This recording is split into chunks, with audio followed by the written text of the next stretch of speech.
اللهم صل وسلم وبارك على سيدنا محمد وعلى آله وصحبه أجمعين.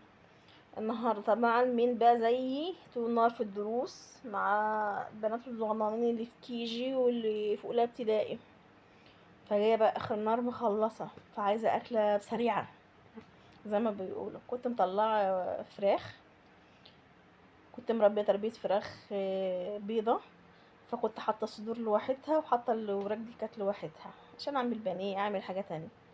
فكنت مطلعه فراخ فكت معايا، غليت الميه، طبعا دي السريعه، غليت الميه بسرعه وقمت سقطاها، سقطه الوراك اللي معايا وطماطميه 4/4 وبصلايه ولورا وفلفل اسمر وحطيت ملحها، ولو عندك حبهان يبقى جميل جدا. ده الرز بشعريه يا بنات.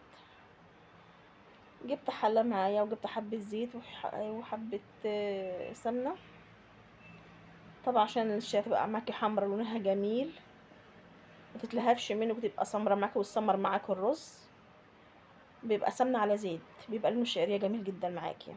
وتقلبي في حاجتك لحد معاكي الشعرية ما تحمر. طبعا كنت غاسلة الرز قبلها وسايباه شوية.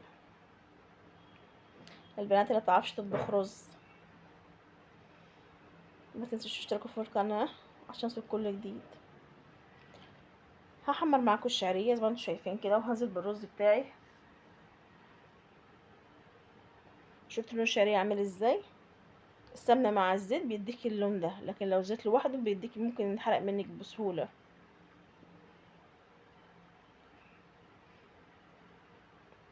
نزلت بالرز بتاعي اهوت وقلبته. هحط ملح معايا وحبة فلفل اسمر عليه بساط، وعشان ما بقى اللي ما بتعرفش تعاير الرز شوفي انت عملتي كام كوبايه رز قبالهم كام كوبايه ميه، يعني لو 3 كوبايات رز يبقى قبالهم 3 كوبايات ميه. البنات اللي مش عارفه ومحتاره، حطي ميتك وحطي معلقه في وسط الرز عشان تعرفي الرز ده محتاج ميه ولا مش محتاج ميه. لو وقعت منك يبقى الميه زياده، لما وقعتش منك حطها في النص يبقى كده كويس معاها. يعني دي كمان كان محتاج حبه ميه، انا زودت كمان حبه ميه. وده عندي كانت خلاص، كانت الفراخ عندي اتخطبت، والرز بشعرية زي ما تشوفيه من ابيض ازاي. وبألف انا شفا يا رب اللي ياكل اي حاجه. وما تنسوش تشتركوا في القناه واشوف تفاعلكم معايا، وبرضك على قناه الفيسبوك. ومع السلامه، اشوفكم ان شاء الله في فيديو جديد باذن الله.